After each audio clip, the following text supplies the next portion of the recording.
Koiki is a strong leader and a passionate educator with a track record for discovery and execution. If you agree with that, may I have you give a round of applause? Thank you so much.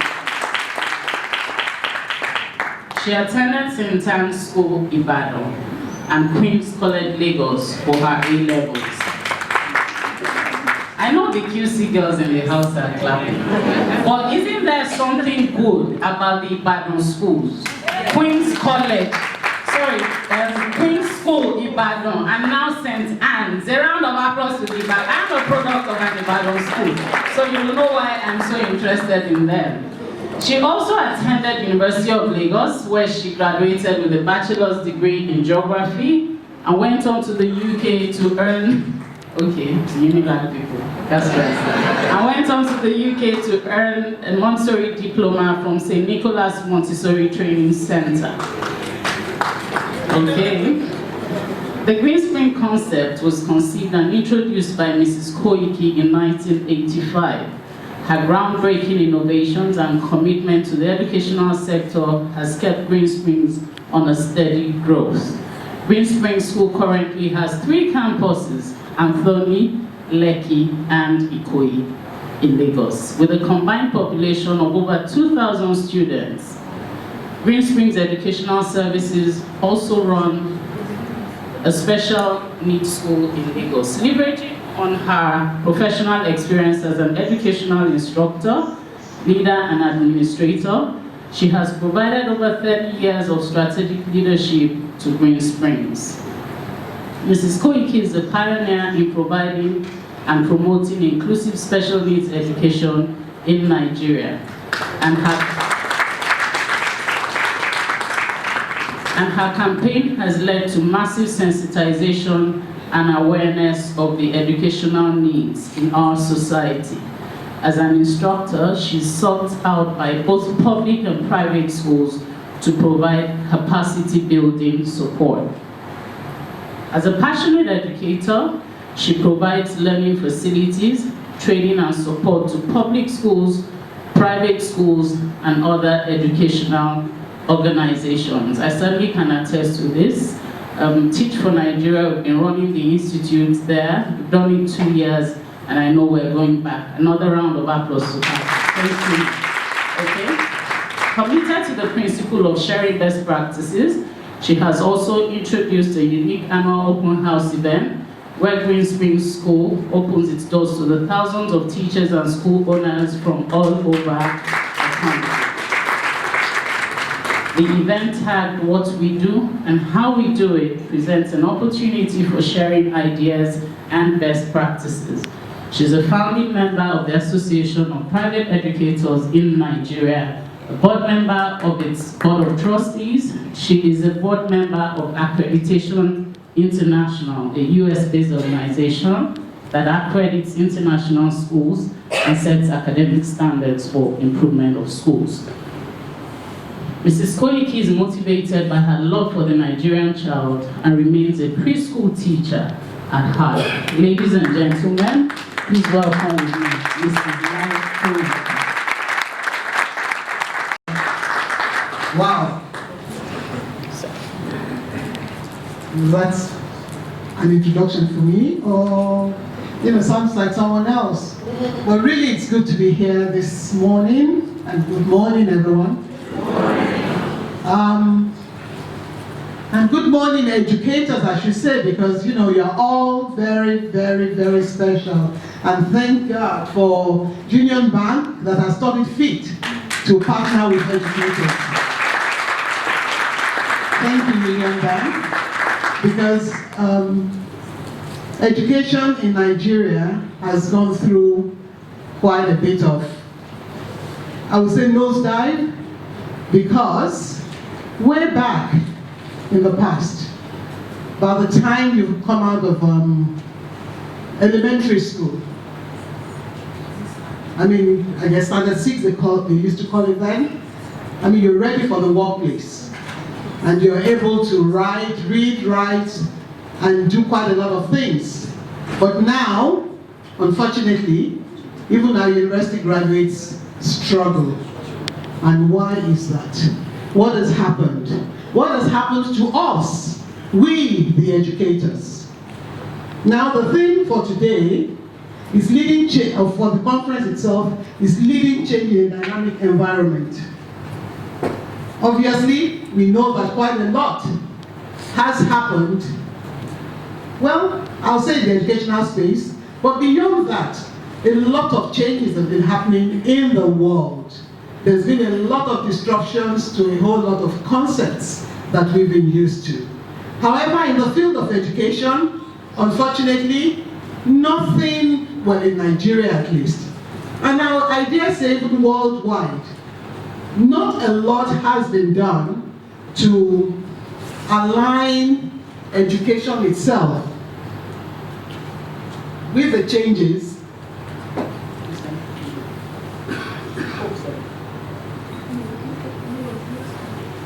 to align education with the changes that are happening in the world. We must always remember that we as educators are the catalysts. We are the catalyst for change in the world today. Because if we don't get it right, then there's going to be a big problem in running the world, because it starts with us.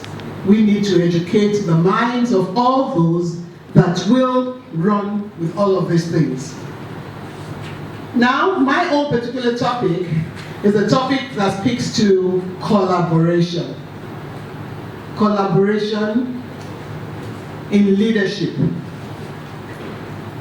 And if you look at what we have on the board there, on the screen, today's organizations exist in an increasingly complex and ever-shifting ocean of change.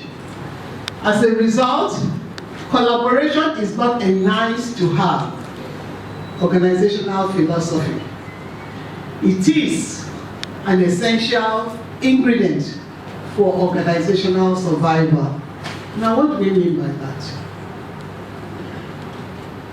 First, as I said earlier, we know that solid education will help to change the story of the family, of the nation, and all of that. However, if we remain in our silos, we remain isolated, then it means that we are unable to spread that word. We are unable to even learn new things ourselves. We are unable to learn. And so it is critical that we as leaders realize the importance of collaborating at every level, really, at every level. First, we need to be able to collaborate in-house. In fact, the organization for OECD, I lost that for a moment, has said that the priority for education now is for the policies to be rewritten. And of course, for educational leaders, the one new thing that has been added, of course, they've added accounting and all of that to what they need to do, the responsibilities they need to bear. But then, one other thing that they've added is that collaboration outside their own core area, outside their schools. Collaboration within school is important because that is the only way that you can get your team to work with you in an effective way. And what do I mean by that? It is effective because everybody comes to the table with something. The usual thing is for us to have this top to bottom kind of hierarchy in an organization. But to be able to collaborate, you need to bring everybody together, bring them to the table. Not necessarily that big table that is, but then within maybe a school that has a preschool and a second and an elementary school. You put groups together that uses people from preschool and elementary school, you put them together because they bring different things to the table. And you will be surprised that solutions, as has been proven, even in the digital world, with organizations such as Google and all of that, you find that solutions to problems came not from the so-called experts.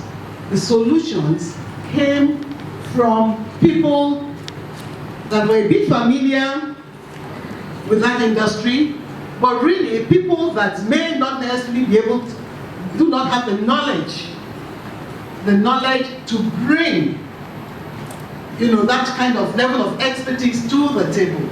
That's where the solutions come from, because they are thinking differently. They have different ideas. They have different views about, happenings in the community. And so that has been where solutions came from. So nations now are seeking to develop new conditions for school leadership that will better respond to the 21st century teaching and learning methodology. Of course, we've talked about disruptions, but then we find that in education, we still have so many schools, so many organizations, still using that industrial age method of, maybe just standing in front of the class and just teaching a lecture style kind of teaching, which was a style that was developed during the industrial era. But things have since changed, so why hasn't that changed? Why haven't we changed to a child-centered kind of instruction? Why has that not changed? And that is probably the bane. That's where we're going to have to start from. We have to start from that. We have to ensure that we change the way we think, the way we instruct these children, and then we need to add, of course, technology, because right now there's been so much disruption in the last decade that in fact most of us, some of us are struggling, people like me, we're struggling, but then there are millennials here who are very much at home with the technology. But even though I'm struggling, or people like me are struggling, but we're still striving to live up. We're striving to ensure that we attain that level of competency that will make us function effectively. And so how then do we explain that in our classrooms, in our schools, we still have teachers that are not digitally literate? How can we explain that? Given that the children that we're teaching are ready. I mean they're natives. They're digital natives. And we, their teacher, we're teaching them the way we were taught. How can that be? I do know that some schools have made the switch and they're still progressing, but quite a number of schools are still in the old. And that cannot work for us. Remember that we are the hope of the nation. Now, one other thing that is key is for us to develop professional learning communities within our schools. And what do we mean by professional learning communities? Amongst you there, for instance, I know one thing that ALA does. They pick a book and get everybody to read that book. And then they now discuss it. Now remember that we're not just talking about all the teachers reading the book. We're talking about everybody on the campus reading the particular book. And then they get to discuss it. So you can imagine the perspective that, let's say, the administrator in the office will bring to the table, concerning that particular book. And so, for that, of course, that also encourages literacy and all of that. But you find that that's a kind of collaboration. That's a way of setting up a professional learning community. But indeed, if you have other things, other important things to discuss, other topics that are of interest, to the organization, then these two can also be discussed at that level with people with varying ideas coming to the table with, their own views.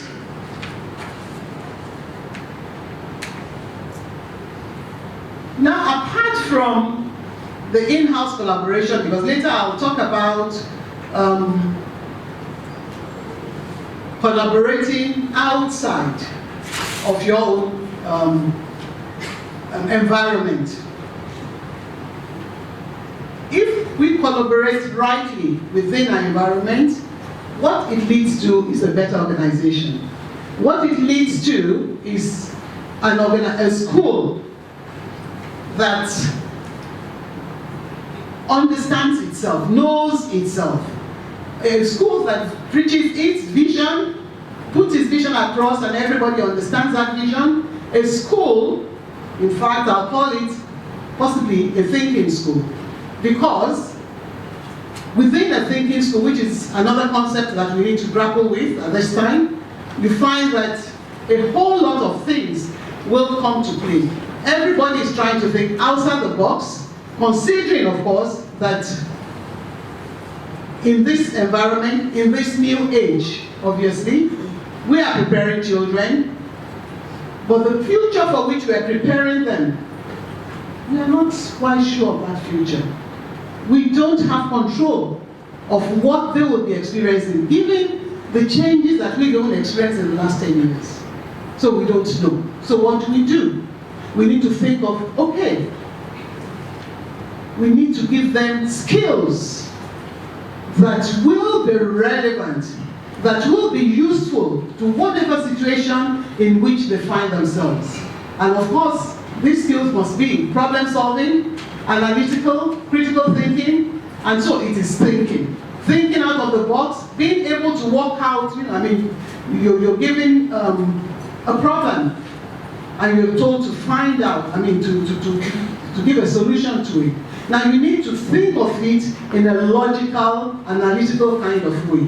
And in that way, you prepare those children. You're preparing them for life, and that's what the education that we offer should give. And if we collaborate rightly within our schools, in spite of all the technological disruptions, we need to ensure that we carry everybody along with us. We need to ensure we carry everybody along with us. We don't need to turn our schools into a tech giant. No. However, the children in our care and our staff, more importantly, because you can only give that which you have. If the staff don't have it, then, it's possible that the children will not get it. So, in further discussing collaborative leadership, I'll touch on the following. Collaboration in leadership internally that leads to growth. Obviously, we know that it will lead to growth. If you collaborate rightly with your staff, with the parents, with all stakeholders within the community, you need to have a synergy with which, you work together. You need to ensure that there's good intrapersonal relationship that works. And I will go on to say that companies and maybe schools, because again we don't refer to schools as companies, we don't refer to them as, well, we don't think of them as companies, but indeed they are. Their survival may depend on how well we can combine the potential of its people, all its people. Because we're not just talking about teachers here, we're talking about all the people within that environment. Their willingness to share the knowledge throughout the organization. And part of the challenge that people face is one, let's look at a school structure. You have the biology department, for instance, I have your maybe English department. And really, we sometimes think that there is no relationship between the biology department and the English department. And they all stay in their own little corners, preferring all their, possibly solutions to biology problems or English problems. And so that way, there could be something that, for instance, the English department is doing that's making them do quite well. And it doesn't have anything to do with English, It has to do with the skill, with the knowledge that they bring to bear, not the content. It's not the content. It's really the style.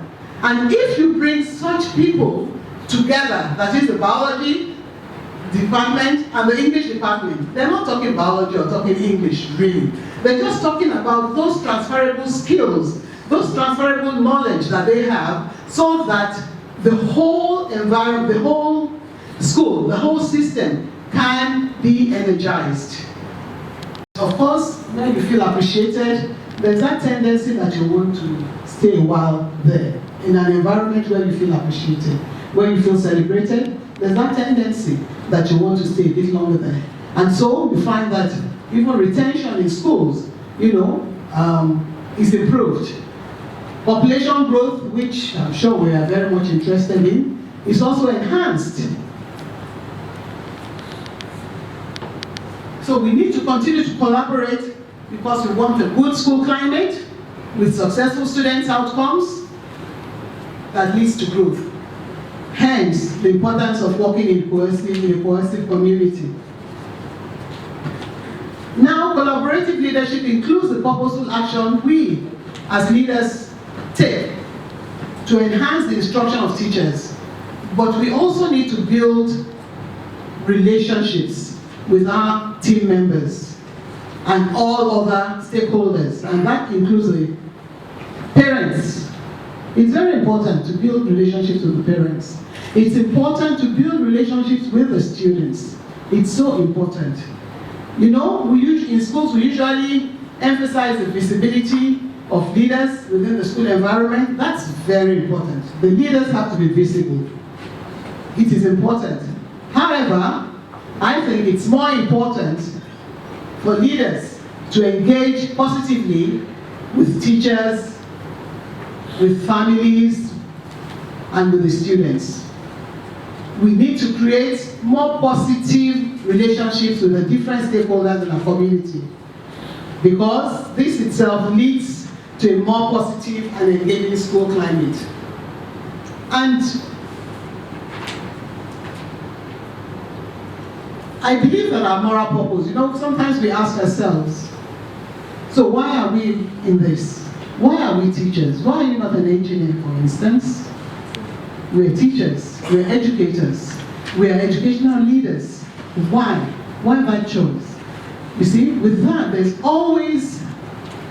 should always be a moral purpose to our choices. And so what is the moral purpose for your choice? What is your moral purpose? Why are you in education? Or is it just, the 30 days kind of make a pay kind of, being there? There has to be, because that is what motivates you. That's what should motivate you to even do more. That is what should motivate you to go the extra mile, to ensure that things work within your environment. Michael Fullan, who has done a lot of work on leadership, especially in education, writes that you don't have to be a Mother Teresa to have moral purpose. There has to be a deeper purpose that propels you to want to impact your community. That should be the motivation that will make us always go that extra mile. Now, some people are deeply passionate about improving life. Others have a more cognitive approach, displaying less emotion. Whatever your style of leadership, whatever it is, that moral purpose is key. And so I'll ask you, what is your own moral purpose? What is your moral purpose? Who are you exactly? Do you know who you are? Who are you? Why are you doing this? Why are you in education? Because education is like no other field. Do you think you are able to give your best to this field? Well, I just want to, the meaning of collaboration, the root word is co-labora, a laborer, a co-laborer in the field. So, collaborating together. That is, everybody within your space really is a co-laborer. So, you are probably just the head laborer, right? you know? Yeah, but then the whole idea is that you're all working together. And really, yes, there's hierarchy, but we don't need to rub the hierarchy in the faces of people. There is hierarchy, but you don't, you know, you need to work together. And I would say that, I mean, that's one thing that's, I mean, now talking personally, we've been able to achieve in Great Spring School. We're able to work together without that hierarchical, you know, I don't know what you call that, you know, yes, being staring you in the face. We're able to work right from the leadership, right down, even to the gate men, to our security men. There has to be that synergy, because that's when they're going to talk to you about things that are happening that you probably would never have known about. If you don't have that relationship, you probably have to now ask and dig deep before you get information. But if there is a relationship, if there is collaboration, they know that in their own space, they are recognized, they are celebrated, then they'll come to you and give you that information. The researchers also suggest that there are 3 important elements to collaborative leadership, and I think I've spoken briefly about that. That's vision, governance, and resource allocation. Now, to help optimize the power of collaboration, there are 6 crucial leadership behaviors. So this is what it looks like if we're exchanging ideas.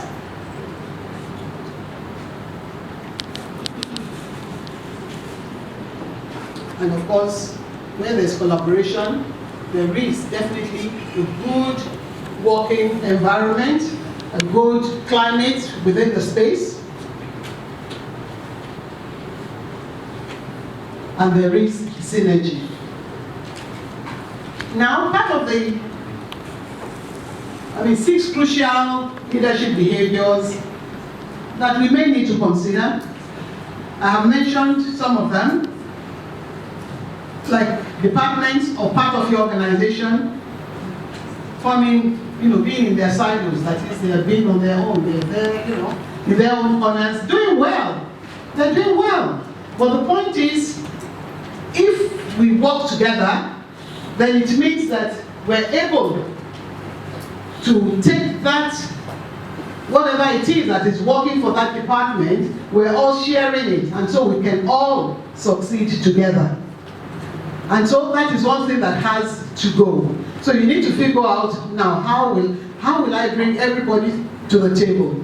How will I ensure that I have people that are knowledgeable in the subject matter and people that are not so knowledgeable in the subject matter? We bring them to the table and present them with the issues or a problem that needs solution and see how we get on without. So silos get busted when senior leadership sets unifying goals and promotes a reward structure that emphasizes cooperation and collective success. So we need to bust whatever silos there are within our organization. And so that is the work of the leaders. You have to ensure that you put everybody together. Secondly, you need to build trust. You need to build trust.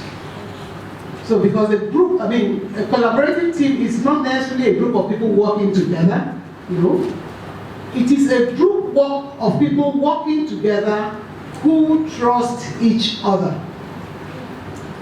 So, which means I can be vulnerable where you are.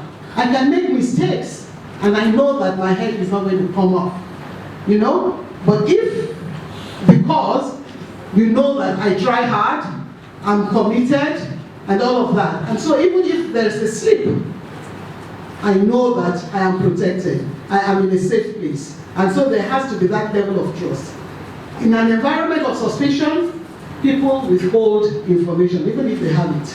Even if they have the information that will make things work, they will hold on to it. They will not give it, except perhaps under duress.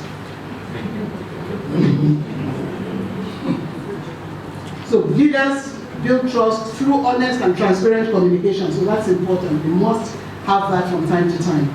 I mean, that is not to say that you don't tell people the truth. You tell them the truth. But they know they can trust you. They know that you're not going to hold it against them. They know that all you're doing is giving an honest feedback to them. And they know that the next minute, and of course, I mean, obviously your body language will show that, look, this is being given in love, and I expect that you'll take it on, because I know you are committed to this school. I know, you work hard and all of that. Yes, that was a slip, that was an error, and now you get on with it. And from the way that is even said, the person is ready to fly, even with that criticism. The person is ready to fly. Now, for the leaders, there are two sets of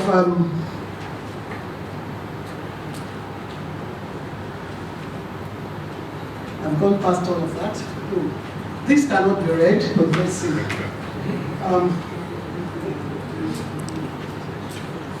And so there are two sets of body language. One set projects warmth and caring. That's the one we need to work on. The other one presents, power and status. We do that. We have that, so we don't need to encourage that anymore. Power and status. We display it all the time. But the warmth is important. Because, people are very sensitive. They're very sensitive to how you say what you say. At times, it's not really what you say, it's how you say what you say that makes, that gets to them. And so if they can feel the warmth, they can feel the love behind it, then they are bound to, adhere and be a productive member of your team. So body language is important. You say, I'm sorry, I'm sorry. They know that we really don't mean that, you really don't mean that you're sorry. So body language is important. Of course, I've already spoken about, the diversity, different opinions. And I'll just read something here.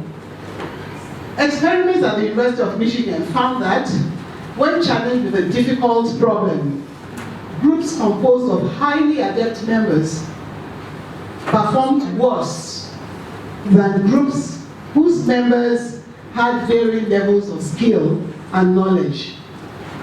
And so what they're trying to tell us is that innovation is triggered by cross-pollination. Creative breakthroughs occur more often when ideas collide and combine. And so that's why it is important to bring the so-called outsiders, the so-called non-scientists into your science meetings, the so-called, people that are not so good with languages, to be in your language department meetings. Again, soft skills. Soft skills play a huge role. Soft skills. And the great set of those soft skills, the top, is empathy. How, do we care? Do we empathize with members of our team? How do they see us? When we talk to them, or when we correct them, or even when we praise them, how do we present it? So all of these things matter. So there are 6 things that I've mentioned now. There's breaking the silos, busting the silos. That's part of what the leader should do. You build trust. Ensure that your body language is right.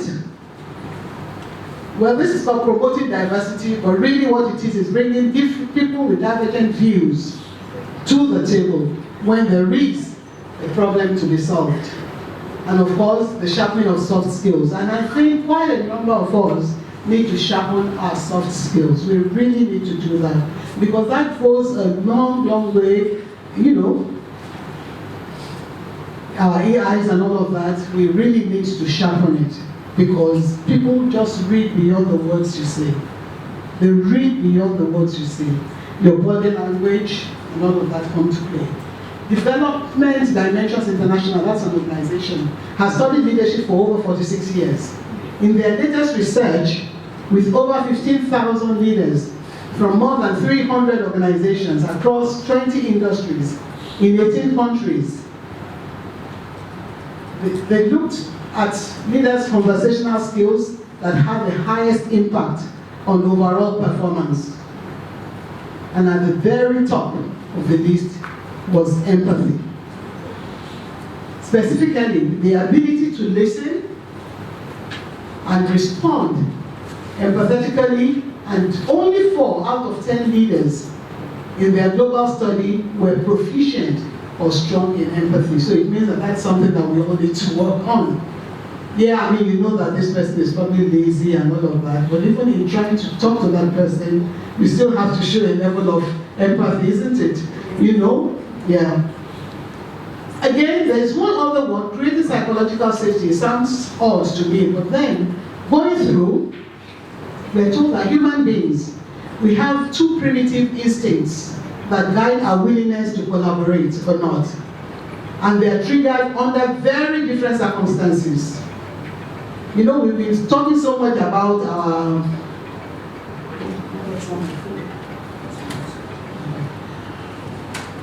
our leaders, you know, I mean, taking so much money from the coffers and hoarding, and you're wondering, are they all right? Why are they doing that? I'll tell you why. The instinct to hoard can be traced back to early humans hoarding vital supplies. You know, I always thought that, you know, I mean, when people steal like billions and billions and billions, it must be for fear of becoming poor, or for fear of lack. They don't spend it, but, you know, it's just the comfort of, you know, having it there. And so, like food, out of fear of not having any, the more they put away, the safer they felt. Still today, whenever we feel fearful, even in our environment, even in our workplace, distrust or insecure, the hoarding instinct sets in. It kicks into high gear, urging us to hold on tightly to whatever we possess, including knowledge. And so, it's so important that those people in your team, you need to make them feel safe. You need to make them feel psychologically safe. So if we're not talking physical now, psychologically safe. So that if there's any information that they may have, they'll be willing to share for the good of the organization. So it is a big one. When insights and opinions are ridiculed, criticized, or ignored, people feel threatened. But of course, you don't need to take all opinions on board, but how do you express to the person that, oh, okay, we've heard you, but really, for this reason and this reason, we may not be able to take that on board at the moment. Value them. Value them. And so, if you don't, typically, they will react by declining to contribute any further. And so, in the same breath, I mean, if you appreciate them, they'll go the extra mile to even study more, to be able to contribute even more, you know, to the organization.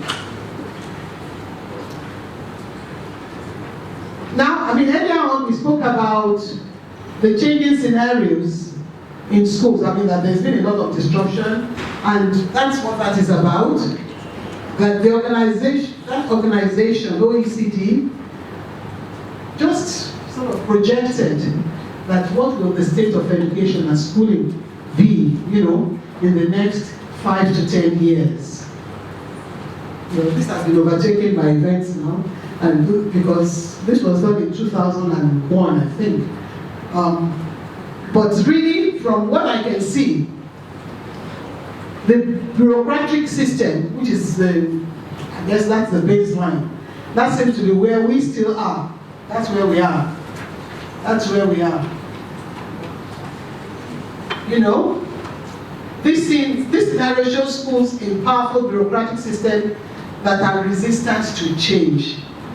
I think, do we qualify to be in that bracket? Yes. we are very resistant to change, yes. So these schools continue with business as usual, defined by isolated units, top to down administration.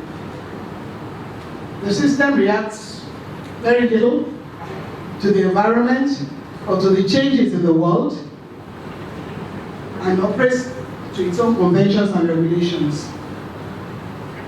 The second one is called reschooling.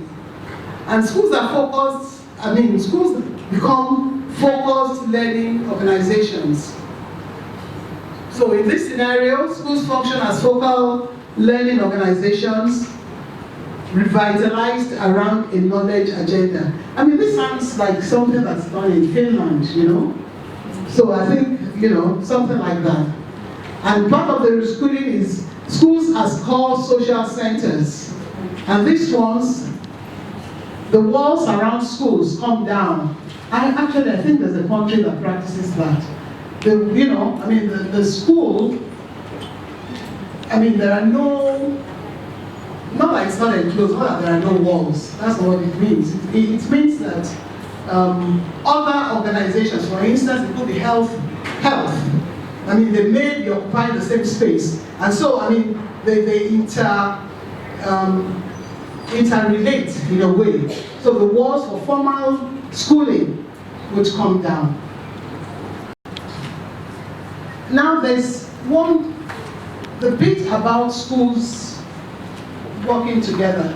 That seems to be a very difficult one for us, especially because we're all in the same business and everybody just trying to protect their own turf, as it were. However, if we're to improve, if the educational delivery is going to improve, then we need to do something about that. We need to improve on that. We need to come together. Already there are organizations, associations like ASEN and APEN, trying to pull schools together. But I think we need to do a bit more than that. Even outside of those organizations, we need to come together to collaborate. We need to come together to collaborate. There will be things that we can share. There will be resources, for as long as we're able to recognize some of those 6 crucial areas that I mentioned. Because if I know I can trust you, why wouldn't I open my doors to you? If I know, that you're not going to be unduly critical of me, why wouldn't I open my doors to you? And so we need to, because that way, number one, even if you talk of economies of scale, you find that there are some things that can be shared and that will work for us. Well, it's just food for thought. But then, and of course, that will strengthen the educational space. As for the organizations that have been set, we need to be very, very active within them so that they are empowered. Those schools that are not members of these organizations, they need to join an organization.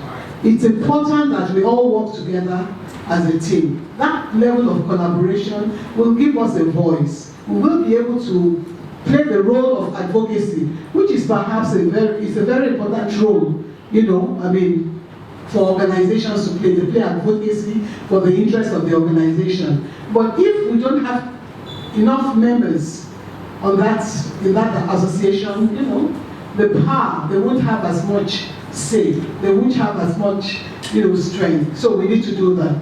We need to continue to share best practices, possibly produce things together, maybe textbooks or whatever. We need to share solutions, power solutions. We're struggling with power solution at the moment. We're paying through our nose for either, I don't know what they're called, pardon my ignorance now, NEPA. Well, it's not NEPA, I know it's not NEPA, the discos. You pay so much for them, and then you pay so much for this one as well. And so, what will it be if, for instance, there's a school maybe next door to us and we can share something? It is possible. And so, these are the kind of conversations that we may need to have. Teacher development, technological push, the point is, whether we like it or not, even though we shy away from it, we cannot survive alone. We cannot survive alone. That is the reality. So, we need to find ways in which we can work together. Now, I wish to share a report. Maybe it's not very relevant to this group, but I'll just share it anyway.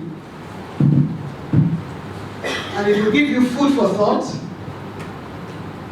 even as we consider this topic on collaboration. Now, the report that I read was about the business of education in Nigeria, in Africa actually. Business. And it says Nigeria has been, of course we know it's a populous nation, but that by 2050 will be the most populous in Africa. Now, 21% of the children in Africa are schooled in the private sector. And this will increase over the next 5 to 10 years to 1 to 4 in the private sector.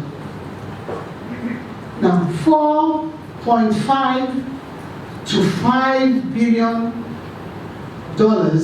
will be required in private investment in Nigeria. Now, what that means, the big school chains are coming. What does that mean? To us as individual schools, you know, most of us are struggling. Financially, most of us are struggling. So you can then imagine a situation where, let's call them the money bags. Yeah, they're using investors' funds, but I mean, let's refer to them as money bags. Now, when money bags, when they come into the environment, what will they do? They may not be interested in your school, by the way. They'll set up their own schools. They have the financial muscle to do that. So what then happens? You are competing for the same children. But because they are probably better structured, they're more financially strong, the likelihood that they will push us, you know, and take all the children is really, really, really there. So what am I saying? I think that maybe some of us should consider coming together to collaborate and merge and not be everything unto ourselves. It may be far-fetched. Just think about it in the recess of your mind. We have schools here, there, and yonder. But the point is, most of the schools are not doing that well.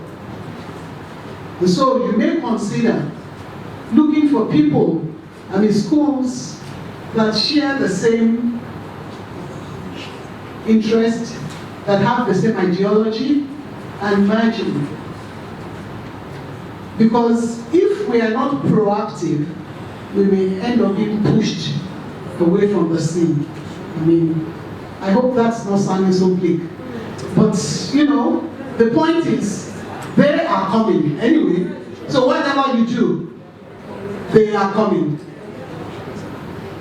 So you just need to think, what are you going to do?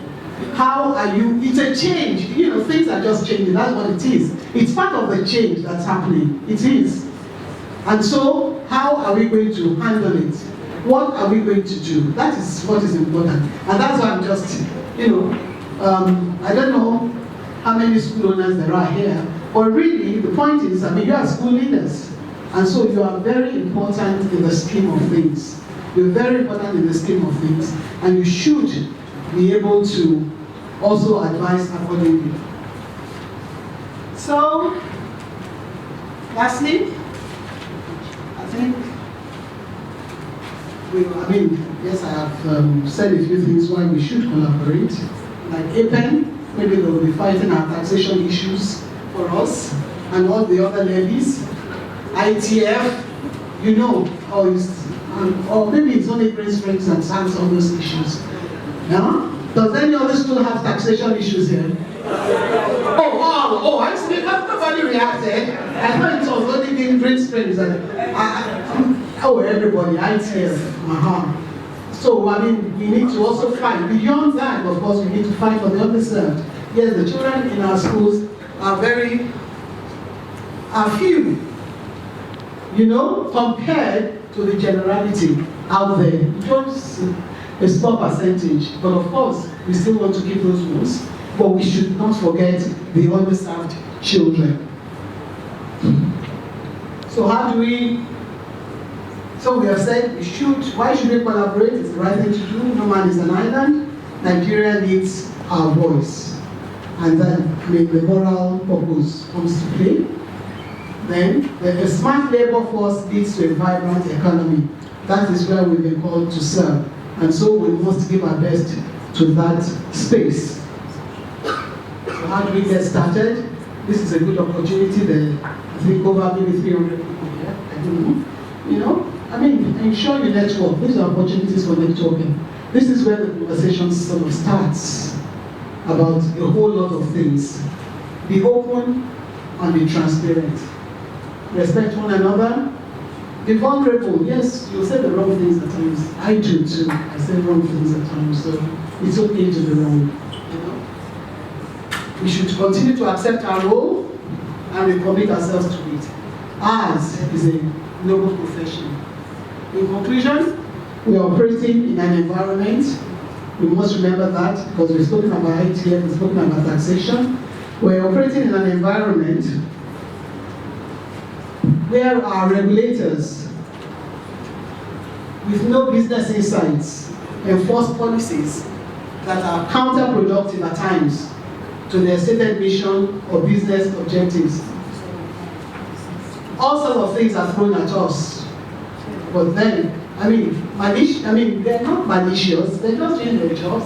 They're not malicious, they're just doing their job, but these things cost us a whole lot. And we know, most of us we know, and we try to solve our problems by ourselves, but this will not, we can't continue doing it that way. So what's the way forward? And I'm sure we can read that together. If you want to go fast, go alone. But if you want to go far, go hard. So that should be our mantra. If we want to go far, and I believe we want to go far. Otherwise, we wouldn't be here, because this is the forum to develop ourselves. We wouldn't be here if we don't want to go far. So if we really want to go far, we need to think of how we can collaborate. We need to think of how to collaborate. So, you, I, together, it is us. Thank you very much.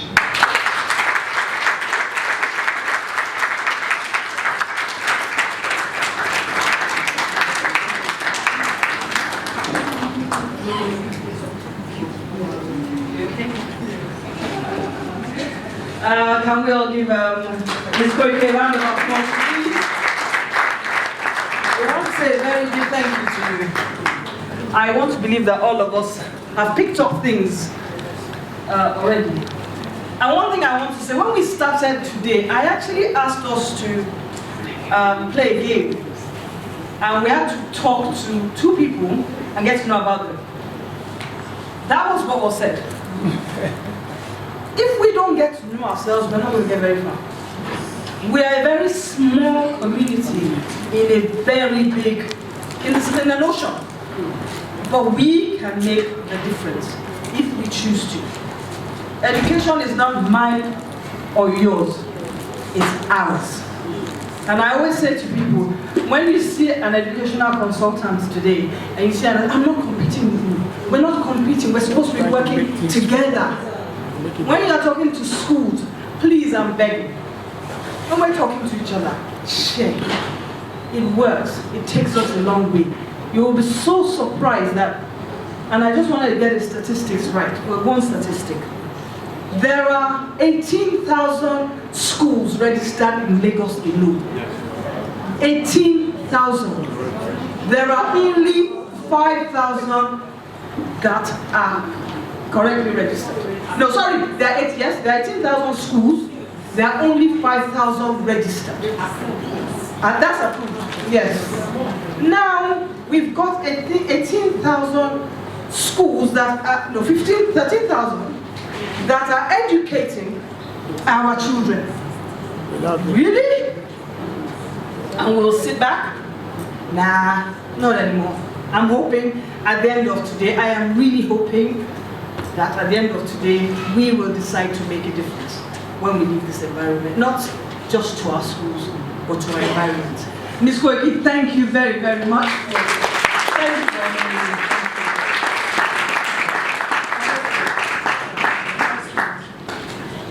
We're ready. Good afternoon, everyone. My name is Ruth Adeni from the Bush Schools. Thank you so much, Ms. Koiki. My daughter attends Princeton, so I'm very happy to see you this morning. I'm happy to learn from you. I have questions and I have a little bit of a rant because it's actually, I'm in a place where I feel quite, maybe disgruntled is the word. Okay, so I'll tell you what is happening. When I was looking at the slide and you were talking about the teacher exodus, I'm wondering if we're not already at that place where we have disgruntled teachers. So I'm someone that actually interacts online and different platforms, and I see how teachers and school owners talk about each other. In fact, I didn't even know that things like that exist. They hop from schools to schools. They're not really highly skilled. They don't stay long enough to be trained. Of recent, well, Saturday, about 2 Saturdays ago, I woke up and I just checked online and I was added to a platform of school owners. And I read some posts there. And I saw people that own schools writing Dare, D-A-R-E. I mean, I can go on. In fact, it makes me so sad. And because I don't know what we're going to leave for our children. I don't know, perhaps I don't know, maybe I'm ignorant of the impact and the importance of English in Nigeria, because that's currently what we teach the children with, as far as I know. So I'm really not at that place because schools don't really collaborate. Another thing besides my daughter being at Greensboro Springs is that a lot of the things you said, you practices. I know when Greensboro moved to Koiki, they're one of the first schools. Mrs. Patoki came and visited our school. The only other school that comes around is LPS. And they want to collaborate, they want to work together. Outside that, you find that people don't want to collaborate in the education space. You find the comedians, the musicians, they're doing well. If one post should go around, they will all come and start liking and spreading and sharing. But we don't share these sort of things. Because of the things I see online, I started a series called Speak and Write Well. I know some people have talked to me about it today, that they've seen the work that I'm doing about the Speak and Write Well.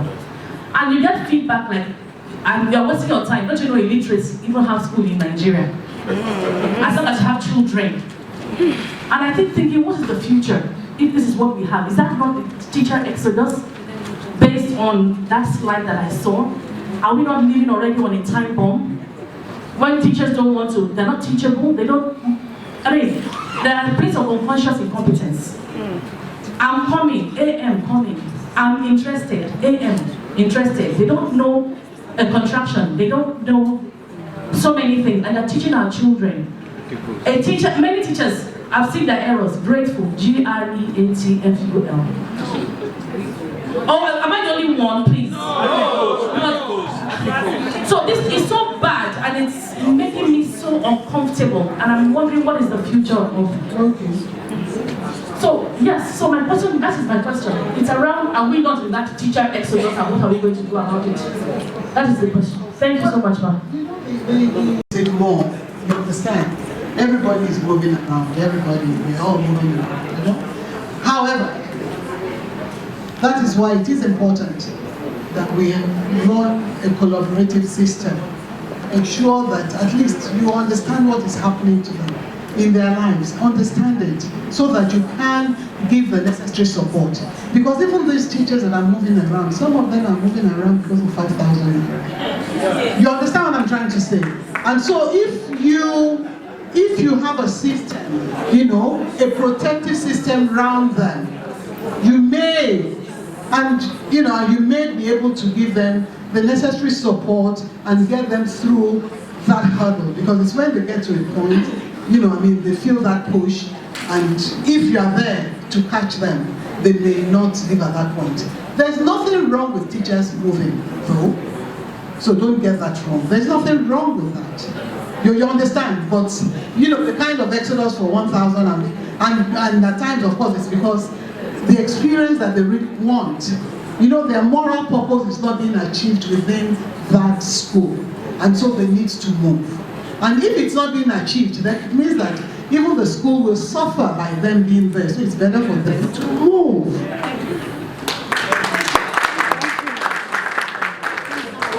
International schools, Lagos. First and first thing is for me to commend the speakers so far, but most importantly to Mrs. Koiki, the proprietor of Westpoint School.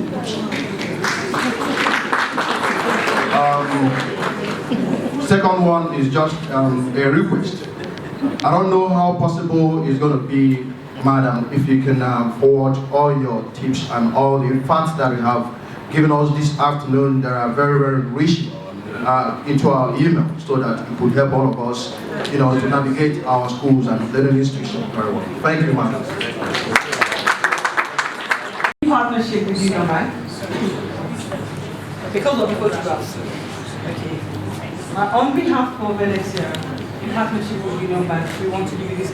It's a very small token to say thank you on behalf of every school represented here today. Thank you very much.